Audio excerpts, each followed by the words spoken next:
ಸಮಾಜದೊಳಗೆ ತಾವು ಮಾಡ್ತಿರುವಂಥ ಒಂದು ಕಾರ್ಯ ಒಂದು ಬಲಿಷ್ಠವಾದಂಥ ಸಮಾಜವನ್ನು ನಿರ್ಮಾಣ ಮಾಡಲಿಕ್ಕೆ ಆಗ್ತಾ ಇದೆ ಸ್ವಾಮೀಜಿ. ಹೌದು. ಆದರೆ ದೊಡ್ಡ ಸ್ಥಾನದಲ್ಲಿರುವಂಥವರೇ ಒಂದು ನೈತಿಕ ಶಕ್ತಿ ಕಳ್ಕೊಂಡಿದ್ದಾರೆ. ಏನು ಮಾಡೋದು ಅದಕ್ಕೆ ಒಂದು ಜವಾಬ್ದಾರಿ ಇದೆ. ಹ್ಞೂ ರೀ ಸ್ವಾಮೀಜಿ. ಸಮಾಜ ಪ್ರಶ್ನೆಹೀನವಾಗಿದೆ. ಹ್ಞೂ ರೀ. ಪ್ರಶ್ನೆ ಕೇಳ್ತಾ ಇಲ್ಲ. ಹೌದು. ಮತ್ತು ನಮ್ಮ ದೇಶ ಕೆಡೋದು ಕೆಟ್ಟವರಿಂದಲ್ಲ. ಹೌದು.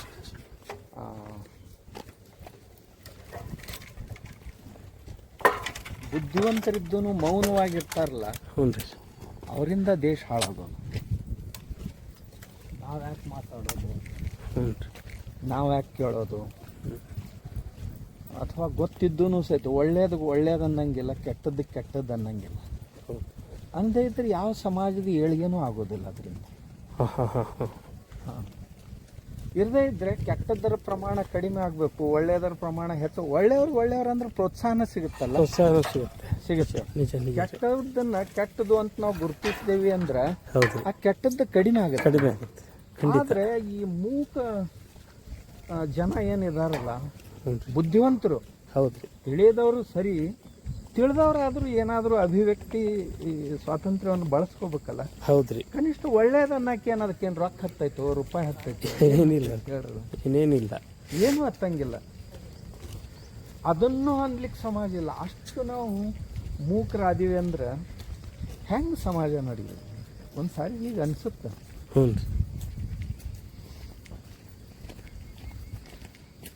ಪ್ರತಿಯೊಬ್ಬರು ನಾವ್ಯಾಕೆ ಕಟ್ಟಾಗಬೇಕು,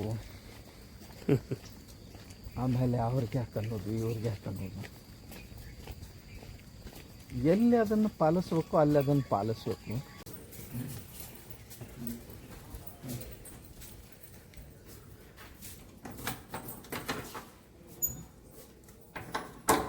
स्कॅन केले ना? हां ठीक आहे ना. हो हो. ಗುರುಜಿ, ಚಾರಿತ್ರಹೀನವಾದ ಸಮಾಜ ನಿರ್ಮಾಣ ಆಗ್ತಾ ಇತ್ತು. ಇದೊಂದು ಭಾಳ ದೊಡ್ಡ ದುರಂತ ಇದು. ಭಾರತ ದೇಶದಲ್ಲಿ ಇಷ್ಟೊಂದು ಸನಾತನ ಪರಂಪರೆ ಇದ್ದು, ಸ್ಪೆಷಲಿ ಇನ್ ಕರ್ನಾಟಕ, ಎಲ್ಲ ರಾಜ್ಯದಲ್ಲೂ ಇದೆ. ಅದಕ್ಕೆ ಮುಖ್ಯ ಕಾರಣ ಅಂದರೆ ಆದರ್ಶಗಳ ಅಭಾವ. ಒಂದು, ಅವ್ರ ಎದುರಿಗೆ ಆದರ್ಶ ಮನೆಯಿಂದಲೇ ಆರಂಭ ಆಗಬೇಕು.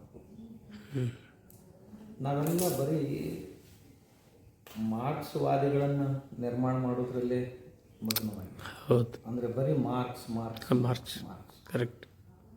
ನಮ್ಮ ಶಿಕ್ಷಣದಲ್ಲಿಯೂ ಸಹಿತ ಜೀವನ ಮೂಲ್ಯಗಳ ಶಿಕ್ಷಣ ಅದರ ಅಭಾವ ಆಗಬೇಕಾಯ್ತು. ಆಮ್ಯಾಗ ಇದ್ದಂಥ ಶಿಕ್ಷಣ ಏನಿದೆ ಅದು ಆಚರಣೆಹೀನ ಶಿಕ್ಷಣ, ಬರೀ ಮಾರ್ಕ್ಶೀಟ್ ಸಲುವಾಗಿ. ಹೌದು.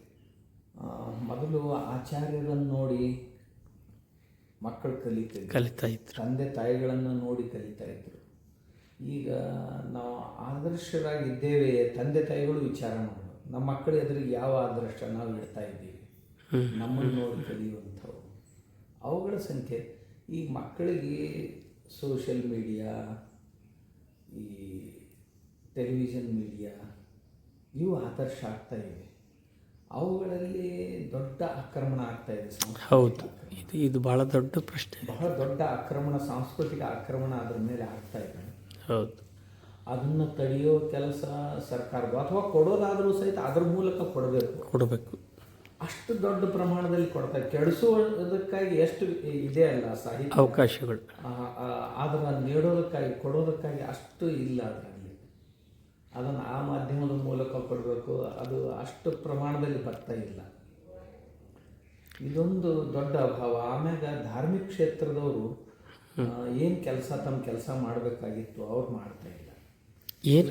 ಏನು ಮಾಡಬೇಕಾಗಿತ್ತು ಅಂತಾರೆ ಸ್ವಾಮೀಜಿ ಅವರು? ಧಾರ್ಮಿಕ ಕ್ಷೇತ್ರದಲ್ಲಿ ನಮ್ಮ ಸ್ಕೂಲ್ ಕಾಲೇಜ್ಗಳಿವೆ, ಅವು ಅನ್ಯ ಸ್ಕೂಲ್ ಕಾಲೇಜ್ಗಳಿಗಿಂತಲೂ ಭಿನ್ನವಾಗಿರಬೇಕಾಗಿತ್ತು.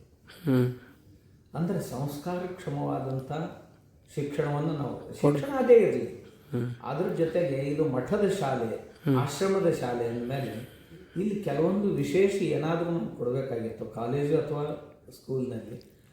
ವಿಶೇಷವಾಗಿ ಏನು ಕೊಡ್ತಾ ಇಲ್ಲ ನಾವು. ಬಹಳ ಯಾವುದಾದ್ರೂ ಒಂದು ಪ್ರಾರ್ಥನೆ ಮಾಡಿಸ್ತೀವಿ, ಬೆಳಗ್ಗೊಂದು ಸಾಯಂಕಾಲ ಒಂದು, ಇದನ್ನು ಬಿಟ್ಟು ಏನೂ ಮಾಡ್ತಾ ಇಲ್ಲ. ಮತ್ತೊಂದು ಪ್ರಶ್ನೆ ಸ್ವಾಮೀಜಿ, ಈ ಧಾರ್ಮಿಕ ಕ್ಷೇತ್ರದ ಜನಗಳು ಆಚರಣೆಯಿಂದ ವಿಮುಕ್ತರಾಗ್ತಾ ಇದಾರೆ. ಅವರು ಬರೀ ಭಾಷಣಕ್ಕೆ ಪ್ರಿಯರಾಗ್ತಾ ಇದ್ದಾರೆ. ಅವ್ರ ಶ್ರದ್ಧೆ ಕಡಿಮೆ ಆಗಿದೆ. ಅವರ ವೃತ್ತಿ ಅಂತ ಏನಿದೆ ಅಲ್ಲ, ಅವ್ರ ವೃತ್ತಿಯಲ್ಲಿ ಶ್ರದ್ಧೆ ಕಡಿಮೆ ಆಗ್ತಾ ಇದೆ. ಮೊದಲು ಸನ್ಯಾಸಿಗಳಾಗಿ ಅಥವಾ ಮಠಾಧೀಶರಾಗಿ ಬರಬೇಕಾದಂಥ ಜನರು ಅವ್ರಿಗೆ ಒಳ್ಳೆಯ ಇಂದ್ರಿಯ ನಿಗ್ರಹ, ಮನೋನಿಗ್ರಹ, ಆಮೇಲೆ ತಪಸ್ಸು, ಸಾಧನೆ, ವಿದ್ವತ್ತು, ಇವು ಅವರು ಬಂಡವಾಳಗಳಾಗಿರ್ತಿದ್ವು. ಹೌದು. ಈಗ ಬಟ್ಟೆ ಒಂದೇ ಬಂಡವಾಳ. ಇದು ಅಕ್ಷರ ಸತ್ಯ ನೋಡ್ರಿ. ಈ ಬಟ್ಟೆ ಒಂದೇ ಬಂಡವಾಳ. ಬಟ್ಟೆ ತೆಗೆದು ಹಾಕಿದ್ರೆ ಅವನಲ್ಲಿ ಏನು, ಆಮೇಲೆ ಯಾವ ಬಟ್ಟೆ ಹಾಕ್ಕೊಂಡಿವಿ ಆ ಬಟ್ಟೆ ನಮ್ಮ ರಕ್ಷಣೆ ಮಾಡುತ್ತೆ ಅಂದ್ರೆ ಆ ಬಟ್ಟೆ ರಕ್ಷಣೆನೂ ನಾವು ಮಾಡಬೇಕಲ್ಲ. ಹೌದು. ಭಾಳ ಬೇಕಾದಂತೆ ನಮ್ಮ ವರ್ತನೆನೂ ಬೇಕಲ್ಲ, ಅದ್ರದ್ದು ಅಭಾವ ಇದೆ. ಆಮೇಲೆ ದೈವಿ ಗುಣಗಳಂತ ಯಾವನ್ನ ನಾವು ಕರ್ಕೊಂಡು ಬಂದಿದ್ದಿಲ್ಲ, ಅವುಗಳ ಅಭಾವ ಹೆಚ್ಚಾಗ್ತಾ ಇದೆ. ಯಾಕಂತ ಪರಿಸ್ಥಿತಿ ಬಂದು ಸ್ವಾಮೀಜಿ ವೃತ್ತಿ? ಯಾಕಂದ್ರೆ ಸ್ಥಾನ ದೊಡ್ಡದು. ಅವ್ರ ಎದುರಿಗೆ ಆದರ್ಶ ಕಡಿಮೆ ಆಗ್ತಾ ಇದೆ. ಅವ್ರು ಎಲ್ಲಿ ಶಿಕ್ಷಣ ಪಡಿತಾ ಇದ್ದಾರಲ್ಲ, ಯಾರ ಕೈಯಲ್ಲಿ ಅವ್ರಿಗೆ ಅಂಥ ಶಿಕ್ಷಣ ಸಿಗ್ತಾ ಇಲ್ಲ.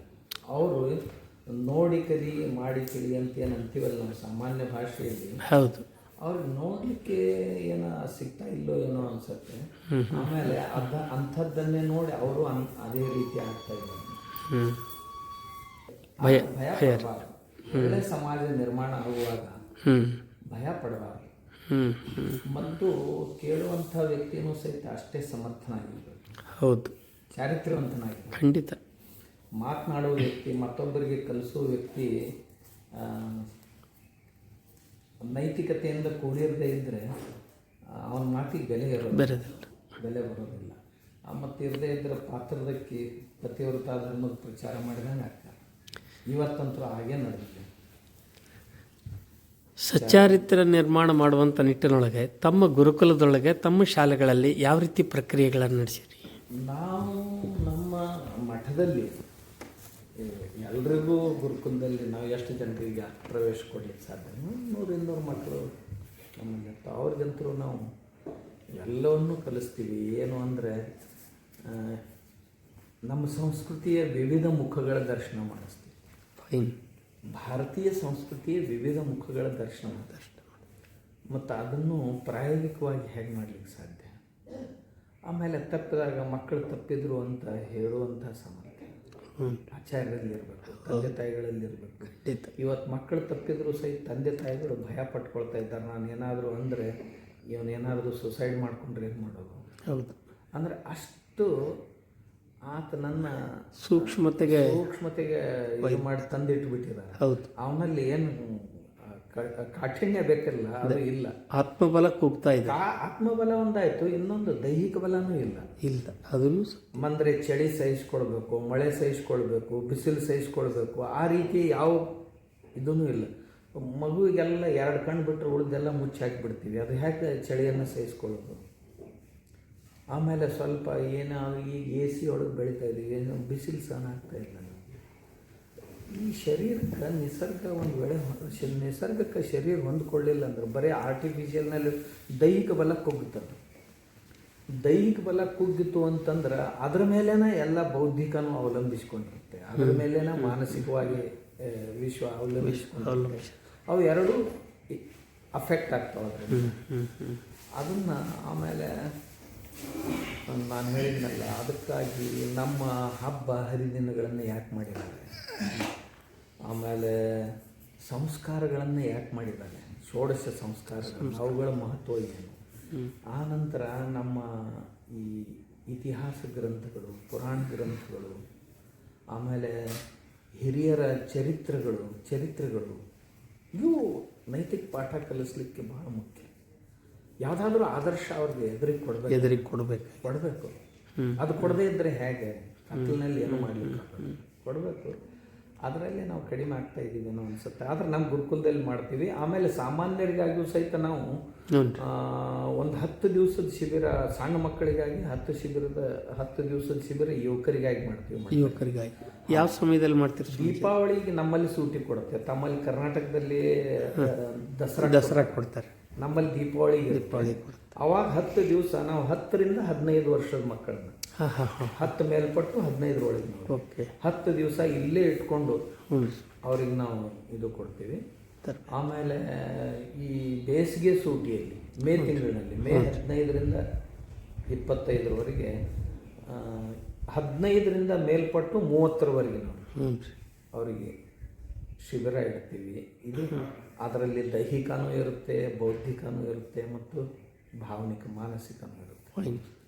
ನಮ್ಮ ಧರ್ಮ ಅಂದರೆ ಏನು, ನಮ್ಮ ಧರ್ಮದ ಆಚರಣೆಗಳೇನು, ನಾವು ಏನು ಮಾಡಬೇಕು, ಏನು ಮಾಡಬಾರ್ದು, ಏನು ನೋಡಬೇಕು, ಏನು ನೋಡಬಾರ್ದು, ಆಮೇಲೆ ನಮ್ಮ ಜೀವನ ಸುಸಹ್ಯ ಆಗೋದಕ್ಕೆ ನಾವು ಯಾವ ಗುಣಗಳನ್ನು ಬಳಸ್ಕೊಳ್ಬೇಕು, ಗುಣಗಳನ್ನು ನಾವು ನಮ್ಮ ಹತ್ರ ಸಂಗ್ರಹಿಸಬೇಕು. ಇವೆಲ್ಲ ಸಾಧ್ಯವಾದಷ್ಟು ಮಟ್ಟಿಗೆ ನಡತೆ ಶುದ್ಧಿ ನಾವು ನಮ್ಮ ಮಕ್ಕಳಿಗೆ ಹಾಗೆ ಕೊಟ್ಟದ್ರ ಪರಿಣಾಮ ಏನಾಯಿತು ಅಂದರೆ, ಎಲ್ಲಿ ಕೆಲಸಕ್ಕೆ ಹೋಗ್ತಾರೆ ಅಲ್ಲಿ ಅವ್ರಿಗೆ ಬೇಗ ಬಡ್ತಿ ಸಿಗ್ತಾಯಿವೆ. ಹಾಂ, ಅವ್ರಿಗೆ ನಾವು ಕೃತ್ರಿಮ ಜೀವನ ಯಾವುದನ್ನು ಸಾಗಿಸ್ಬೇಡ್ರಿ. ಯಾವುದನ್ನೇ ಮಾಡೋದಿದ್ರೆ ಸ್ವಭಾವ ಮಾಡ್ಕೊಳ್ರಿ. ಈ ಉದಾಹರಣೆಗೆ ಅವ್ರಿಗೆ ಹೇಳ್ತಿದ್ವಿ, ಸ್ವಚ್ಛತೆಯನ್ನು ಕಾಪಾಡಬೇಕಲ್ಲ, ಅದು ನಿಮ್ಮ ಮನೆಯೇ ಆಗಿರಲಿ, ಓಣಿನೇ ಆಗಿರಲಿ, ರೈಲ್ವೆ ಸ್ಟೇಷನ್ ಆಗಿರಲಿ, ಬಸ್ ಸ್ಟ್ಯಾಂಡ್ ಆಗಿರಲಿ, ಯಾರಾದರೂ ತಿಂದು ಏನಾದರೂ ಒಗಿತಿದ್ರು ಅಂದ್ರೆ ತಕ್ಷಣ ನೀವು ತೊಗೊಳ್ರಿ, ತೊಗೊಂಡು ಬ್ಯಾಗ್ನಲ್ಲಿ ಇಟ್ಕೊಳ್ರಿ, ಹೋಗಿ ಯೋಗ್ಯ ಜಾಗೆಯಲ್ಲಿ ಹಾಕಿ ಡಸ್ಟ್ಬಿನ್. ಈಗ ನಮ್ಮ ಮಕ್ಕಳು ಆಗ ಮಾಡ್ಲಿಕ್ಕೆ ಹತ್ತಿಲ್ಲ. ಆಮೇಲೆ ಆಫೀಸ್ನಲ್ಲಿ ಹೋಗ್ತೀರಿ ನೀವು, ಅದು ಯಾರ್ದೋ ಆಫೀಸ್ ಅಂತ ತಿಳ್ಕೊಬೇಡ್ರಿ. ನಾ ಎಲ್ಲಿ ಕೆಲಸ ಮಾಡ್ತೀನಿ ಅಂದ್ರೆ ನನ್ನ ಆಜೀವಿಕೆಯನ್ನು ನಡೆಸೋದಿದ್ದು ನನ್ನ ಮನೆ ಅಂತ ತಿಳ್ಕೊಂಡು ಕೆಲಸ ಮಾಡಿದ್ರಿ ಅಂದ್ರೆ ಎಲ್ಲೋ ನೀರು ಸೋರ್ತಿತ್ತು, ನಳ ಚಾಲು ಇತ್ತು, ಅದನ್ನು ಬಂದ್ ಮಾಡಿ. ಫ್ಯಾನ್ ತಿರುಗ್ತಿತ್ತು ಅಂದ್ರೆ ಅದನ್ನು ಬಂದ್ ಮಾಡಿ, ಯಾರೂ ಇಲ್ಲ ಅದರ ಕೆಳಗೆ. ಲೈಟ್ ಉರಿತಿತ್ತು ಅಂದ್ರೆ ಅದನ್ನು ಬಂದ್ ಮಾಡಿ. ಕಾಗದ ಏನಾದರೂ ಕಚರ ಬಿದ್ದಿತ್ತು ಅಂದರೆ ಎತ್ತಿ ಹಾಕ್ರಿ. ಇಂಥವುಗಳನ್ನು ವರಿಷ್ಠರು ನಿರೀಕ್ಷಣೆ ಮಾಡ್ತಿರ್ತಾರೆ. ಆಮೇಲೆ ಏನಾದರೂ ಕೆಲಸ 1 ಗಂಟೆ ಹೆಚ್ಚು ಮಾಡಬೇಕು, ಅದನ್ನು ಪ್ರೀತಿಯಿಂದ ಮಾಡಿ. ಆಮೇಲೆ ನಿನಗೊಂದು ಗಂಟೆ ತಡ ಆಗ್ತಿತ್ತು ಅಂದ್ರೆ, ಅಥವಾ ನನಗೆ ಇಂಥ ದಿವಸ ಬರೋದಾಗೋದು ಪ್ರಾಮಾಣಿಕವಾಗಿ ಹೇಳಿ, ಸುಳ್ಳು ಹೇಳಿಕ್ಕೆ ಹೋಗ್ಬೇಡ್ರಿ ಆಫೀಸ್ನ. ಹಾಂ, ಇಂಥವುಗಳನ್ನು ನಾವು ಕಲಿಸಿದ್ರ ಪರಿಣಾಮವಾಗಿ ಒಂದು ಆಫೀಸ್ನಲ್ಲಿ ಇದನ್ನೆಲ್ಲ ಅಬ್ಸರ್ವೇಷನ್ ಮಾಡಿ 3 ವರ್ಷಕ್ಕೆ ಬರೀಬೇಕಾದಂಥ ಪ್ರಮೋಷನ್ಸು ಒಂದೇ ವರ್ಷಕ್ಕೆ ಕೊಡ್ತಾರೆ.